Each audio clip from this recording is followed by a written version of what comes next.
Welcome to Talk of the Town.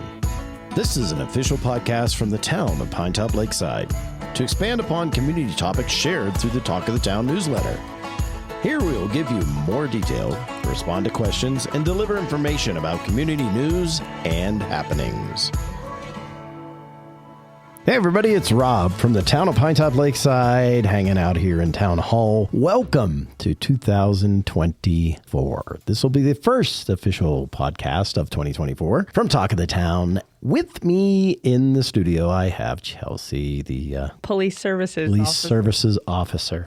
We're going to talk about winter and snow and the things that happen around that. Let's start with parking. Well, since we got the first big snow of the season here, we noticed a lot of vehicles parking on the roadway. Yes. Now, you're not supposed to park. There's an actual ordinance that says you can't park at night.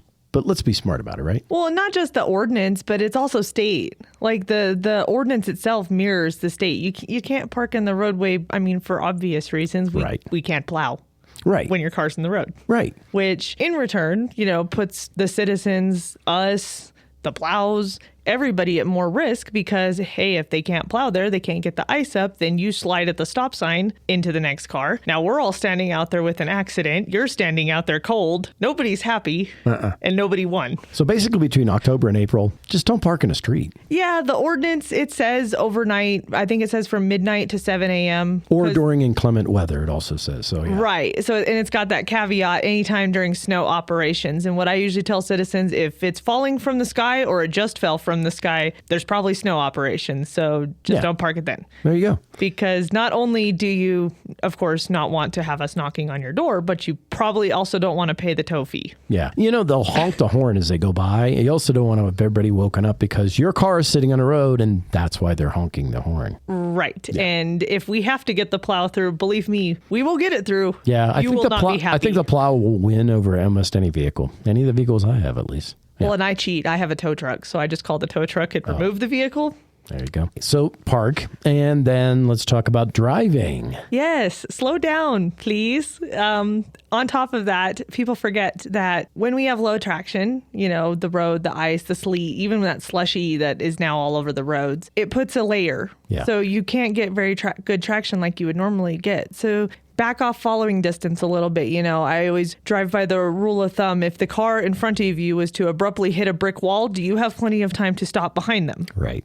So not only slow down, but give more distance. Exactly. Yeah. So more distance, slow down, and slow down your actions as well. So acceleration and deceleration, both hitting your brakes and doing that. You got to remember, traction is based upon the rubber that you put on the road. The warmer the rubber gets, the more traction it has. Well, when it's 0 degrees out, guess what? You got the least amount. It's hard. So you're going to have the least amount of traction. Plus, then you got stuff on the roadway as well. That ice, that snow, all of that adds up. Give yourself more distance. Exactly. Our plow drivers are out there working as hard as they can. And I know ADOT is as well to try to keep the road safe as possible for everybody. But help us help you a little bit more to be safe, reasonable and prudent. So there's some laws and then there's rules and there's all this stuff. They make laws about things, about snow plows. Let's just talk about common sense, okay? Plow truck probably weighs somewhere in the vicinity of 30,000 to 60,000 pounds. It all depends upon what they have on them at that time and what they are, what vehicle they are. The ADOT plows are obviously much larger than our plows, but they're a big thing. So they don't stop very fast. No. And they don't accelerate very fast. And you can't, and if you're trying to get around them and they get hit, and they hit a large thing and they shift to the left. So you shouldn't pass a plow. Yes, for the love of all things, please do not pass on the right. I saw a car doing that the other day. Wow. Please don't do that. They have a plow sticking out on that right. Yeah. And on top of that, the snow has to go somewhere that they're plowing. Wow. So it's flying off to the right. Wow. That is very, very, very unsafe. Don't do that. Don't do that, please. Okay. And then don't follow them too closely. Yes, we all want to be there and we all want to see you, but I don't want to see you stuck in a ditch on the side of the road because you slid off. So we just want everybody to be safe at the PD. You know, we've had so many accidents, and it's only the first snowstorm of the season. Yeah. So if that's a sign to things to come, I hope not. We're scared. So maybe we'll just head this off now, and maybe a little information out to the public will help make better choices. Slow down a little bit, give yourself more space. The final thing we're going to talk about, so we talked about parking, we talked about driving, walking. You're still out there walking. If the sidewalk is completely covered, you really should figure out either some other way to get there or plow through or, trudge through the snow. But getting on the roadway, not a good idea. No, I've seen a few people walking, and I know we have a lot of pedestrian traffic up here, but at all cases cannot access the sidewalk, then call Safe Ride, or heck, you can call the police department. I know a lot of our officers are really great about it. They'll give people rides home or something like that. As long as it's not too far in our jurisdiction, they'll try to help as much as they can. But walking on the 260 is not a safe place to walk because on top of the snow coming down, that's low visibility. We're not going to see you very well. And like the traction we were just talking about, if they abruptly see you right in front of their car, they are not going to stop in time. Yeah. Let's just